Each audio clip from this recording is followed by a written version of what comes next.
If you guys are out there and you see the latest consulting magazine, or you have a consultant trying to sell you a product, it's always, how can we be more empowered? How can we all work together and create cohesion? How can we make our employees happy? How can they be more engaged? I don't do that. If anybody was confused by the nice title they gave me for this, the civility and the engaging, don't be. I'm here to talk about one thing. Bad people with bad intentions who do very, very bad things. That's the part of my research program I'm going to talk about. So when they asked me to speak, I was kind of surprised. You know, I came in and I'm like, well, in a world of engagement and synergy, in a world of sharing and collaboration, what I do and who I am are usually he whose name shall not be spoken. We all know that this stuff goes on in our organization, right? We all know that our boss sometimes treats us poorly. Tim talked about it before. But for some reason, we don't do enough to stop it. We don't do enough to create more civil workplaces. So when I go at things and when I think about things, I'm just going to ask you one question. You can decide if you want to listen. Is your boss a slave-driving psycho? Because if he or she is, then we should probably talk about it, right? Have you ever been passed over for a promotion because somebody plays golf with the boss? If so, you should probably talk to me about it. Does your boss look at your posterior every time you bend over? We should probably talk about that. Does somebody demean you because of where you went to school or what you did on your last performance appraisal? Is your boss constantly telling you how little you are? Do you work for a narcissist? Are you a narcissist? All of those things are what I study. And I think if you've seen those things happen, if they've happened to you, the most important thing to remember is you're not alone. 25% of all employees in the workplace have been bullied at some point in their career. So look around. I know you guys are at a higher level in organizations than the people who let you manage or lead. But chances are that one of every 4 of you has been abused by your boss, abused by your coworker, treated inappropriately. Another 25% have been affected indirectly, which means that while they may not be bullied, they're scared they're going to be bullied. They're scared the next thing they're going to do, they're going to be the target of that particular individual's wrath. It affects their cognitive resources they can apply to their job, ultimately affecting their performance, ultimately affecting their health, ultimately affecting turnover in your organization. 1 out of every 7 employees has been bullied by their boss. I'm sure you're the other 6 out of 7, but you probably know somebody who's that boss. The average Fortune 500 company loses $16 million annually in turnover. $16 million annually in turnover to bullying and abusive supervision. Abusive supervisors alone cost Fortune 500 companies $23.8 billion in lost productivity and in turnover. So I'm going to talk to you today about emotions a little bit, how it makes people feel, how people's low self-esteem often encourages them to lash out at other people in ways that are counterproductive. At the end of the day, I used to work for a living. I worked for 8 years before I came back and did this. This ain't working. I don't mean that in a bad way. I get to go play and answer really interesting questions that I like to. I've had a job where I had to drive numbers. At the end of the day, what I'm talking about is about driving numbers. It's about, at the very basic line, increasing productivity, decreasing turnover, and ultimately increasing profit. Through creating a workplace where people can feel safe, where people can feel valued, and they can contribute their ideas. So, in order to do that, let's get a context for what I'm talking about. So I talked about abusive supervision, I talked about bullying, I've talked about, we got these climates where if you don't address a bullying behavior, all of a sudden, that bully in the workplace, everyone thinks it's okay to do that, right? The Miami Dolphins are a great example. Right? So if there's any Dolphin fans out there, I'm sorry you're a Dolphin fan. But, you know, where it was an environment where they had these bullies who were treating people terribly, and nobody stuck up to Richie Incognito and these other folks. So it created a climate where it was okay to treat people poorly. Well, that happens in business organizations as well. So if we don't stick up to it, now there's a climate where newcomers come in and they sense that the right thing to do in this organization to get to the top is to treat people like garbage. So we'll talk about victimizing climates in a second. Talked about sexual harassment. So all these bad things you can take under the idea of toxicity. The idea that these things are poisonous to organizations.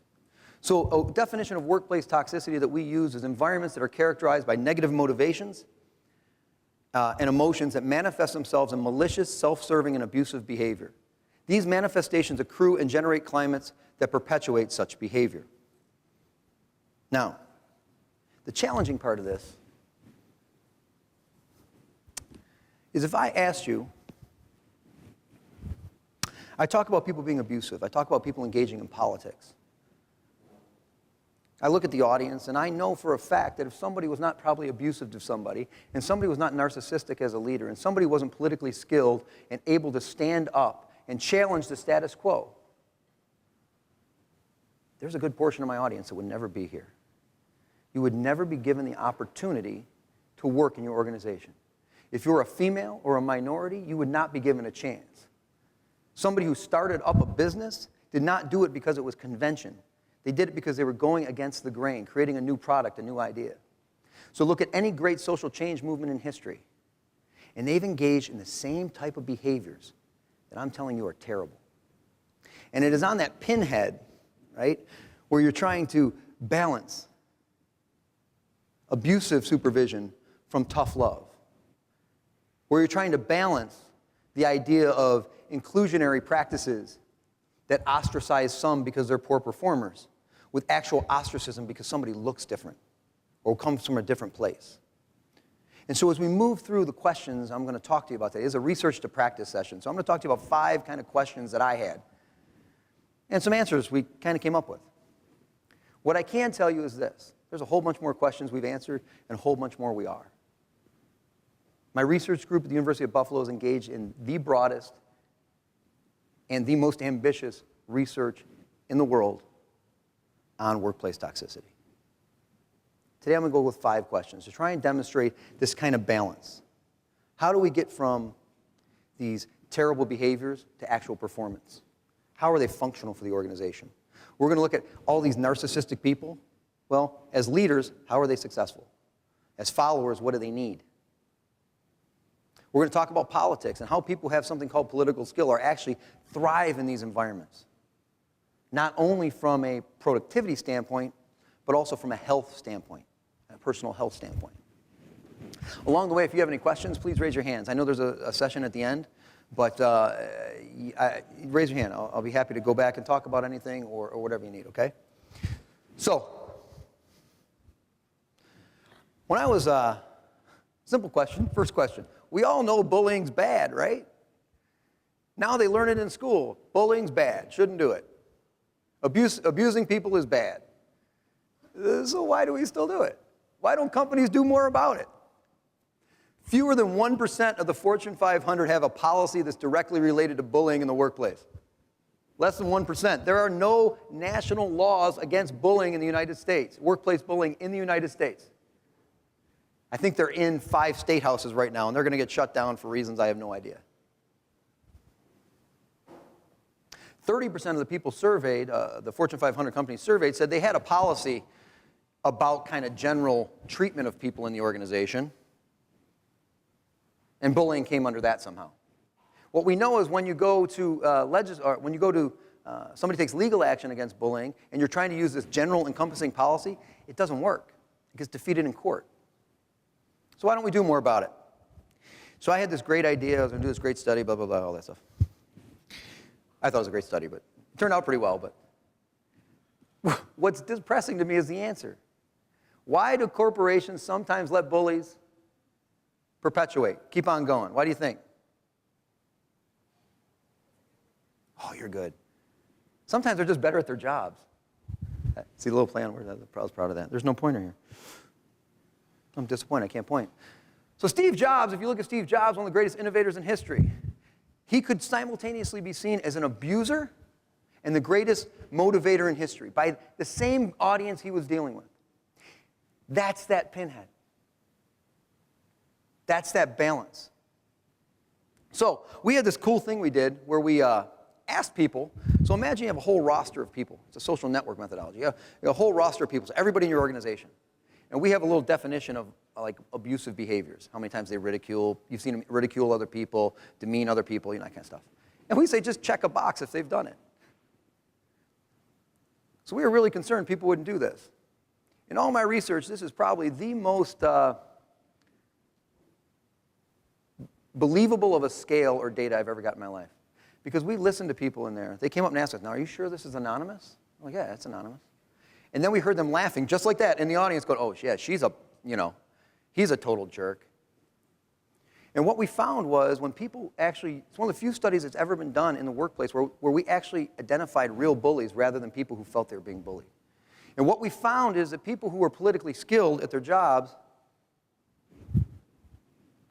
are better when they're bullies. So what this forced us to do is look at the stereotypes we have about bullies. We tend to think bullies are these big buffoons on the beach, right? Kicking sand in someone's face. I'm the little guy over there. Right? But that's not actually what it is in the workplace. They're incredibly socially astute.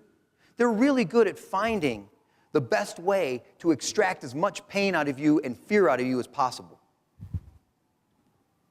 So political skill is the ability to effectively understand others at work and to use such knowledge to influence others in ways that enhance personal and or organizational objectives.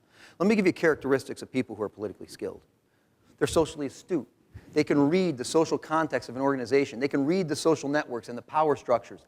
They can look at you and talk to you and understand what motivates you the best, which means as a bully, they know what you have problems with.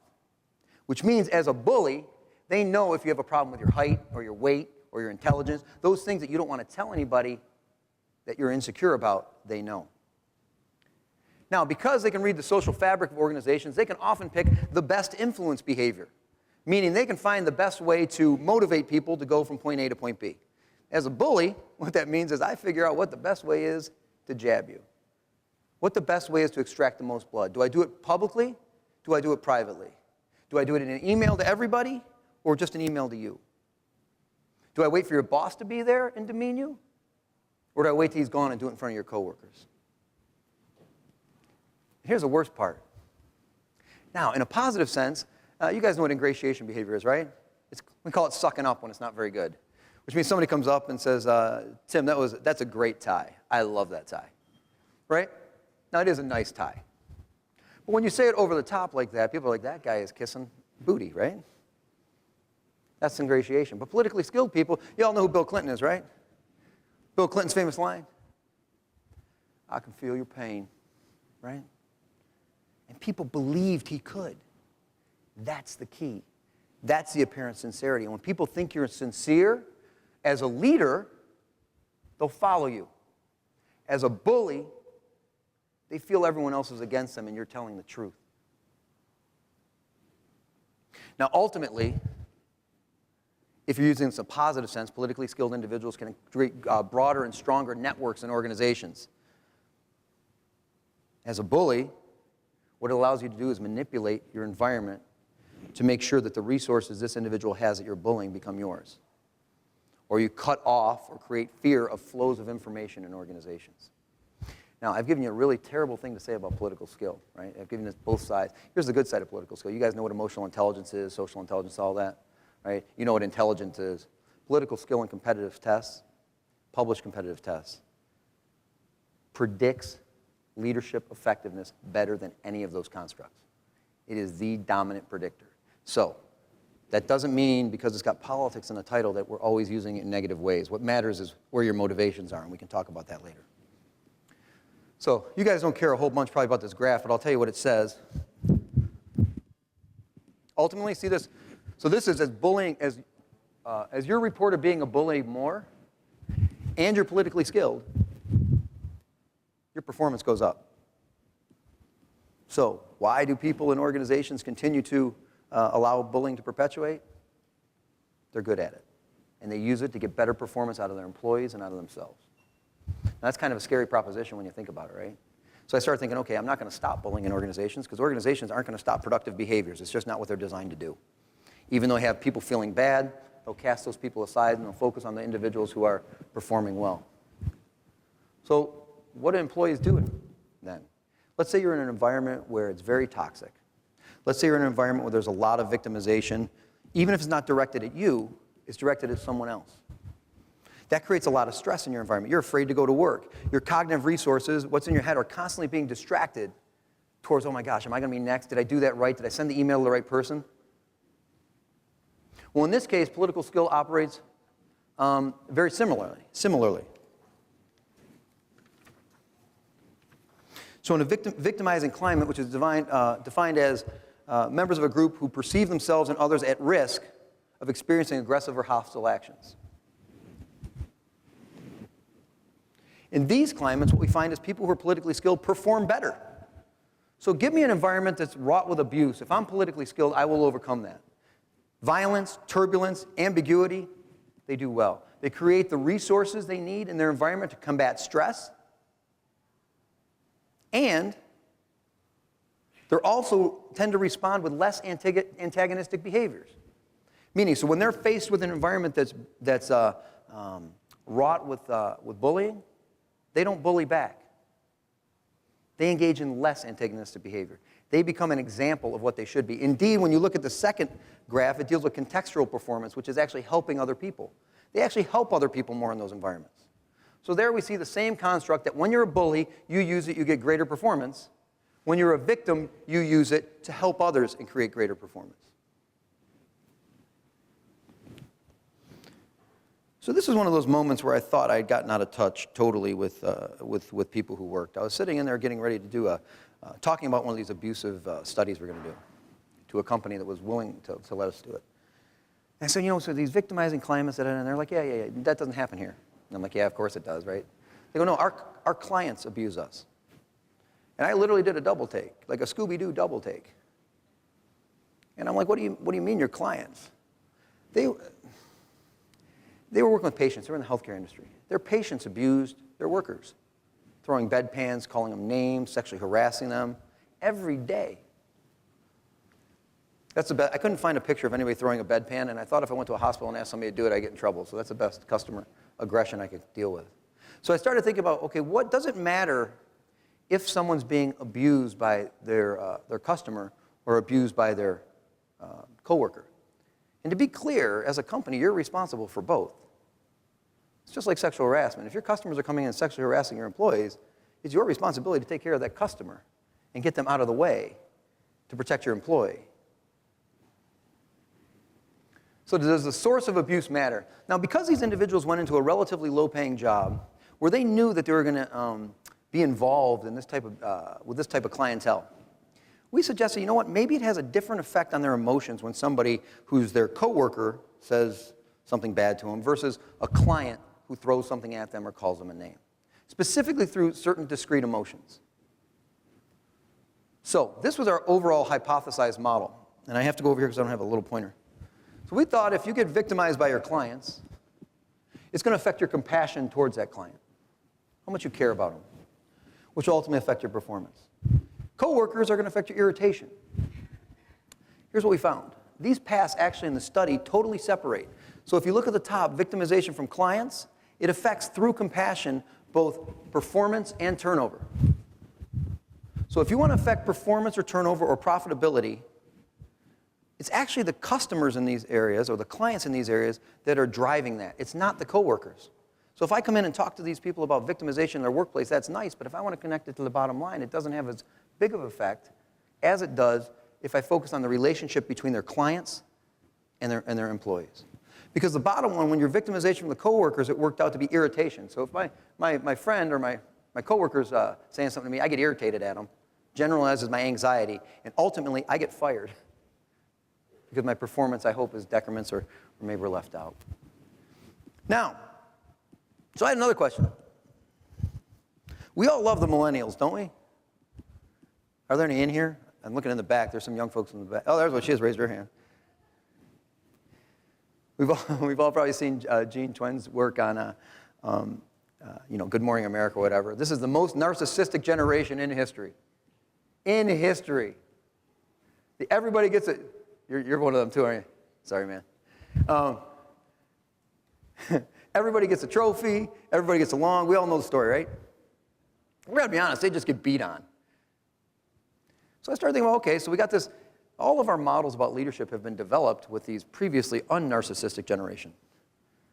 So if we think about individual leadership, how I relate to my boss, well, narcissists have a fundamentally different view of what should happen in those relationships, at least anecdotally or in some of the pocket theorizing. You could say that narcissists, so the fundamental essence of it is if you're my boss and you do something nice for me, well, I feel like I got to do something nice for you. You guys have felt that before, right? Somebody does something nice, you get this internal desire, I got to do something. I don't know what, but I got to do something. Maybe I'll perform better, maybe I'll be nicer. But think about narcissists. Of course he treated me better. I'm awesome. Have you met me? Right? But here's the funny thing about narcissists. While they have this grandiose view of themselves, they also have a really fragile self-esteem. So it's kind of like, I'm awesome, aren't I? No, please tell me I'm awesome. Please, want to be awesome. So they're constantly dealing with this fragility of their self-esteem and wanting feedback to give them positive information. So what happens when they get abused? Because that's feedback that says you stink and you're not worthwhile. So how do they respond to toxicity? So we're talking about trait narcissism. We're not talking about clinical narcissism. That's a whole different ball of wax. We're all narcissists to some degree. And I would also suggest that every leader in history that's done something great has a bit of narcissism in it. Especially nowadays. If you're going to be a political leader nowadays, you better have a heck of a self-ego, man, because you're going to get pounded. We all know it. Some of you guys are young guys who haven't done it. Some of us have been around a while. It's like, yeah, I'd like to run for office. And you're like, I ain't got enough money to cover up what's in my closet, right? Because you know when it's coming out there, you got to take all those arrows and stuff. Simply what we found, when victimized, because narcissists believe in their own capabilities, they have hope they can overcome it. Jeff Bentley, a former doctoral student, just got his, he's a PhD now. He defended 2 days ago? 2 days ago. So he's got that new doctor smell. He was a lead author on this. I don't really want to describe what that smell is, but it's a lot better than old doctoral student smell. I will tell you that. So what we find is that when victimized, narcissists respond with hope. They think they can overcome it. And because of that, it reduces their emotional exhaustion and increases their performance. However, people who are low in trait narcissism, when they get victimized, they feel like, you know what, they get anxious, they get irritated, emotional exhaustion goes up, performance goes down. So I bring this up because while we're talking about narcissists being bad, this is a really adaptive trait. This is something that says, you know what, you know all these kids we're picking on, all these young folks coming out? Well, if we're going to abuse everybody, they're pretty darn ready to handle it. Much better than us. So it's a way of thinking about narcissism as being adaptive in the victimization context. Now, however, a problem, and something that brings back this paradox, is while they're likely to respond with hope, when their supervisor bullies them, and the supervisor is a little different because it is, for most people, the most important relationship they have in the workplace. It's how they understand the corporation as a whole is through their main supervisor. So when the supervisor gives you feedback that's negative or is abusing you, different emotions come up. And those emotions are envy. They begin to become envious of what other people have. So remember, I want positive feedback. Please tell me I'm awesome. The supervisor tells you you're not. And now I look at my cohort, and I get jealous. I get envious of what they have. And because of that envy, I end up having a lower performance in my organization. I end up leaving my organization at a higher rate. So, I'll go beyond that. Some things I'd like to take away from this. I just went through a few questions that I've had, some answers we had. I'll show you in a second our big research model, which is, you're going to be really happy I didn't go through all that. But I want to give it to you so you can understand the context of everything that we're going through. First, workplace toxicity is pervasive, and you're not going to stop it. I was on the radio with the BBC. I love talking to the BBC because they all got funny accents. No matter what they say, they sound smart, right? If I talk like that, it'd be awesome. I don't. I'm from Rochester. What are you going to do? And they asked, so what can we do to stop workplace toxicity? And I went, and that was my exact response, that little chuckle. I'd never been asked that question. I'm like, you're not. I thought that guy was going to cry. We spent all this money to deal with bullying in schools. We haven't stopped bullying in schools. We spent no money to deal with workplace bullying. We do nothing. Corporations don't care until something bad happens, until somebody gets shot or somebody files a lawsuit. Then they'll call me. But the bottom line is that in every animal kingdom there is, power and dominance are at the core of how we have interpersonal relationships. And unfortunately, one of the behaviors we have in organizations and in life is simply to abuse people to gain dominance and power over them. That's what it's all about. Kind of depressing, right? 25% of all employees are going to be abused. 0% of your employees being abused is not attainable. But fewer than 25% is. Finding a way to lead your organization by example or by policy, which isn't really leadership, but it can be symbolic, to demonstrate the behaviors that you think are valuable, to take the tough decisions you have to make sure the person who's a good performer, who's a bully, is no longer in your organization. The things you have to do to hire the right people, to find the right personality characteristics to select people, to create an environment where everyone is valued. That's your challenge. But even if you do it well, you're not going to be 0. But you're not going to be 25% either. Second one, just quick complaint about narcissists. We all do. It's fun. It's on the TV every day.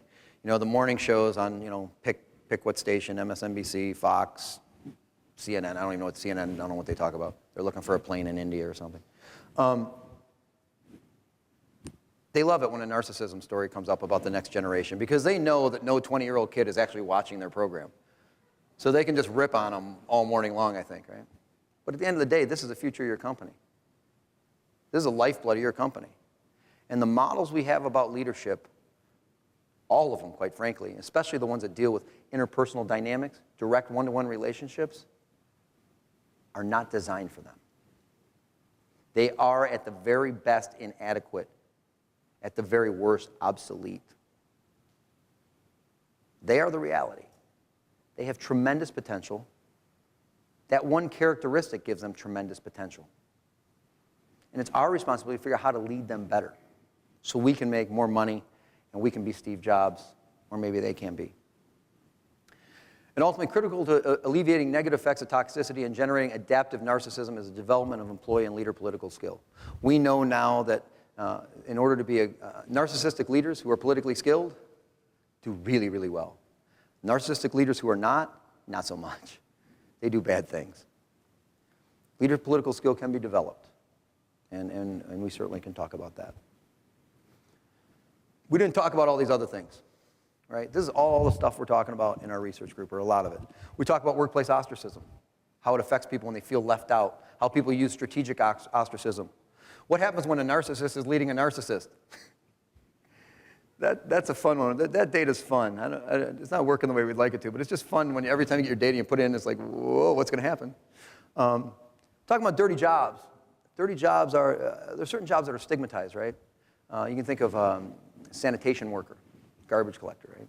Stigmatized. 3 ways jobs can be stigmatized. They can be morally, physically, or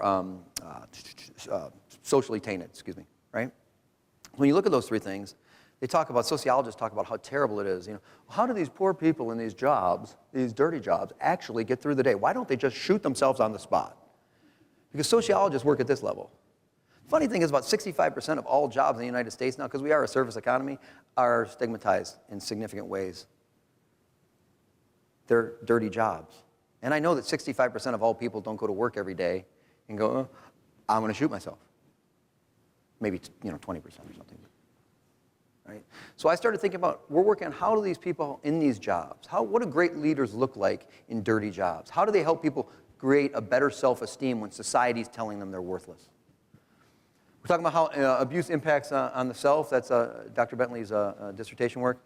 Dr. Seitz's work on rationalizing abuse. How do people, both subordinates and supervisors, rationalize the abuse they're giving to each other? To Tim's work, we're talking about the motivation to speak up. When does somebody finally raise their hand and go, you know what, enough's enough. I can't take it, and I'm all in. I may lose my job, I may lose my career, but I'm not going to let you do this anymore. Because that's what we need to promote in organizations. And then just some fun stuff on aggression, depression, and addiction. Just for fun. So our total work looks like that. I know what I talk about is not, I'll leave that up, it's probably helpful, is not stuff people like to talk about in organizations. But I would say it's the reality of most organizations. And I would suggest you don't have to go many offices over to find it. And as leaders of your organizations, it's a choice of what type of company you want. You can sit there and let it go on a couple offices down and not care because that guy's performing or that gal's performing. Or you can choose to raise your hand and say, you know what, that's it. If you do choose to raise your hand and try and figure it out, give us a call.